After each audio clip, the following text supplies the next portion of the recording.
The rules just changed in the Indo-Pacific. Australia didn't waver, they questioned everything. Canberra woke up to a reality that's been building for years. The United States launched military strikes on Venezuela, threatened invasion of Greenland, ripped up trade agreements with allies, and standing in the crossfire of American unpredictability, Australian strategists are asking the question no one dared voice a decade ago: is our most important alliance now our most dangerous liability? Everyone believed the US-Australia relationship was unshakable. Defense analysts expected unconditional Australian support regardless of American actions. Policymakers assumed the alliance would strengthen as China's influence grew. They were all utterly incorrect. Davos, Switzerland, January 2026. Standing before the world's most powerful leaders at the World Economic Forum, Canadian Prime Minister Mark Carney delivered a statement that electrified middle power nations everywhere. Every day we're reminded that we live in an era of great power rivalry, that the rules-based order is fading, that the strong can do what they can, and the weak must suffer. And faced with this logic, there is a strong tendency for countries to go along to get along, to hope that compliance will buy safety. Well, it won't. Translation: Ottawa just told Washington that Canadian sovereignty is non-negotiable. And what happened next?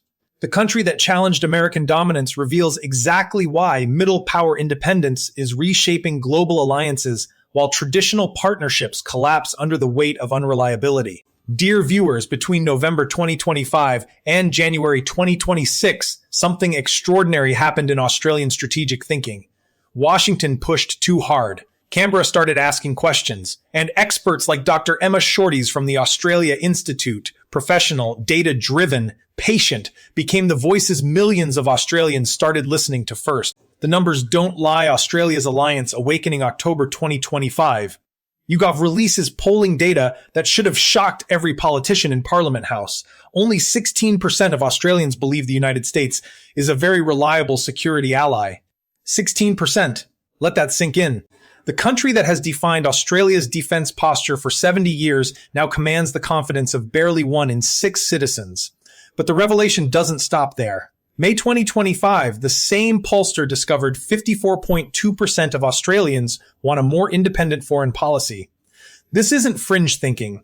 This is the mainstream Australian voter saying clearly, we need to chart our own course. Why the dramatic shift? Because Australians are watching. They're watching Donald Trump threaten Greenland with invasion. They're watching American military strikes on Venezuela.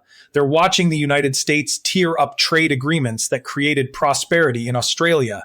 And they're asking themselves the question every rational ally eventually confronts: when does loyalty become complicity? Dr. Emma Shorties, Director of International and Security Affairs at the Australia Institute, frames the concern with clinical precision. This is a president who is unconstrained and who is incredibly dangerous. And for Australia to tie not only our own security, but the security of our region to that again is incredibly risky and undermines our regional relationships. The pattern is unmistakable. Trump's administration revoked Australia's free trade agreement, trashed the rules of global trade that, despite their imperfections, generated Australian prosperity, created economic volatility where stability once existed. This isn't about political preference. This is about mathematical reality. When your largest security partner becomes economically unpredictable, you're not more secure, you're exponentially more vulnerable. The economic illusion, when partnership means subservience, here's what the defenders of the alliance won't tell you. The economic relationship with the United States isn't a partnership of equals. It's a structure where Australian prosperity depends on American predictability. And predictability just walked out the door. Trump's tariff wars aren't targeting enemies. They're targeting everyone, including allies. Canada, Australia's fellow middle power, faced threats of 100% tariffs simply for pursuing independent trade relationships with China. The message from Washington is clear: align completely or face economic punishment. Dr. Shorties captures the fundamental problem. Trump is trashing that, and that is a risk to our security, our economic security. Economic security isn't separate from national security. It is national security. When a country can devastate your economy with tariff threats, when trade agreements can be revoked on presidential whim, you don't have sovereignty, you have permission. The AUKUS submarine deal crystallizes this dynamic perfectly. Australia committed up to $368 billers for submarines dependent on American technology, American maintenance, American goodwill. The United Kingdom conducted a parliamentary inquiry into their AUKUS commitments. The United States reviewed its own obligations. Australia? Silence. No inquiry. No democratic scrutiny. Just $368 billions committed to technology we can't independently operate, maintain, or deploy without American approval. As Dr. Shorties observes, there's no reason that Australia can't have a review of its own. That will bring up many questions, I think, about Australia's broader relationship with the United States issues of sovereignty and independence. The security paradox, how Alliance invites Danger Green Senator David Shoebridge, articulates what defense establishment insiders won't publicly admit. What we're doing at the moment is not making Australia safer. We're putting Australia on the new front line if there is a conflict between China and the United States, and we're inviting ourselves into a conflict that is not our strategic conflict, that isn't based upon our values and isn't based on our national interests. Read that again. Australia's alliance with the United States doesn't deter threats. It invites them. Every American military installation on Australian soil, every joint training exercise, every intelligence sharing agreement makes Australia a legitimate target in conflicts that have nothing to do with Australian interests. The counterargument comes from Scott Hargreaves at the Institute of Public Affairs. He argues Australia can't avoid regional conflict regardless of American alliance. If we're talking about a scenario where China actually embarks on a series of military adventures, be it into Taiwan, which then brings it into the Japanese sphere of influence, the idea that Australia could simply sit that one out and would not be impacted merely by curling itself up into a ball is a plea for unilateral disarmament. But here's the flaw in that logic. No one is suggesting Australia disarm. No one is proposing neutrality equals vulnerability. The question isn't whether Australia needs defense capability. The question is whether tying that capability exclusively to an increasingly rogue power enhances or undermines Australian security. When the United States threatens to invade Greenland, threatens Venezuela's sovereignty, and revokes Canadian invitations to peace initiatives over trade disputes, Australia faces a choice.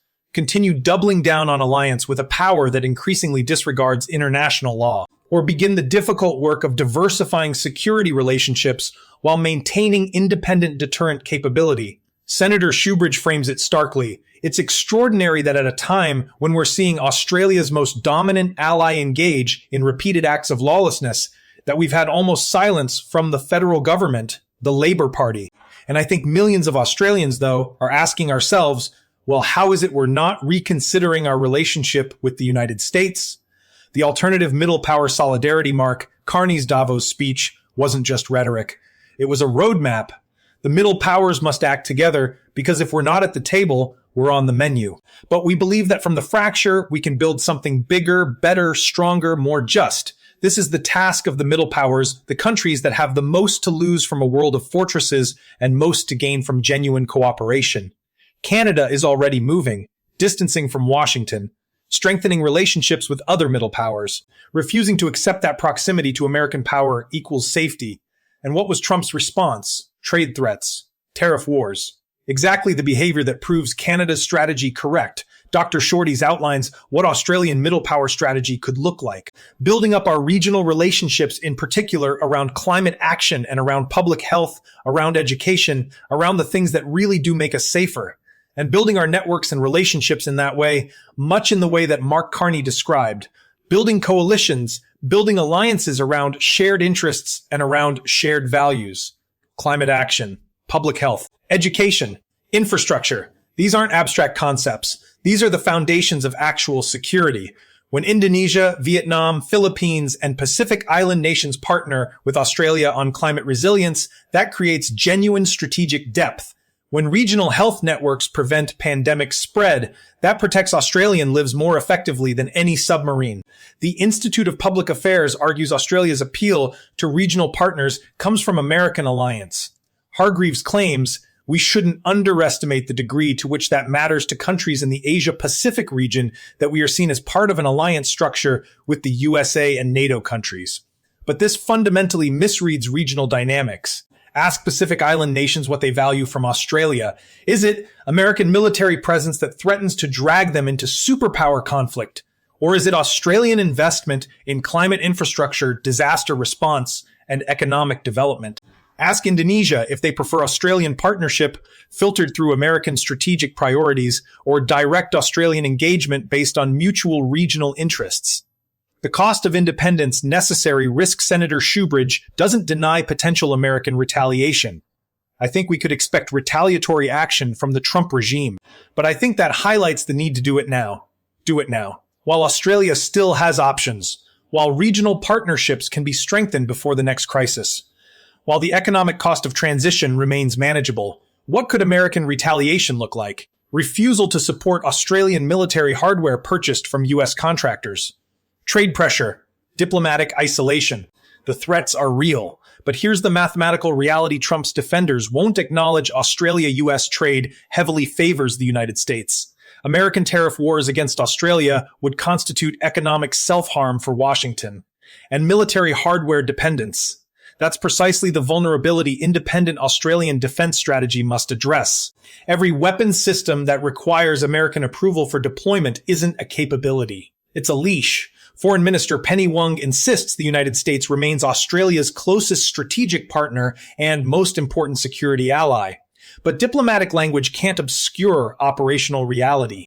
When your most important security ally becomes operationally unpredictable, threatens allies with economic punishment, and disregards international law, maintaining that alliance isn't strategic wisdom, it's strategic inertia. The path forward Australia's strategic autonomy, this isn't about abandoning relationships. This is about fundamentally rebalancing them. Parliamentary inquiry into AUKUS. Systematic review of every agreement tying Australian capability to American approval. Accelerated investment in independent defense manufacturing. Strategic deepening of middle power coalitions across climate, health, education, and trade. The Australia Institute polling reveals 54.2% of Australians already understand this. They're not asking for isolation. They're demanding autonomy. The difference is everything. Mark Carney offered middle powers a choice: go along to get along and hope compliance buys safety, or build coalitions around shared interests and values that don't require subordination to great power whims. Canada chose independence, faced immediate American retaliation, and proved exactly why that independence was necessary. Australia stands at the same crossroads. Continue doubling down on alliance with an increasingly unreliable partner, or begin the difficult, necessary work of strategic diversification that genuine security demands.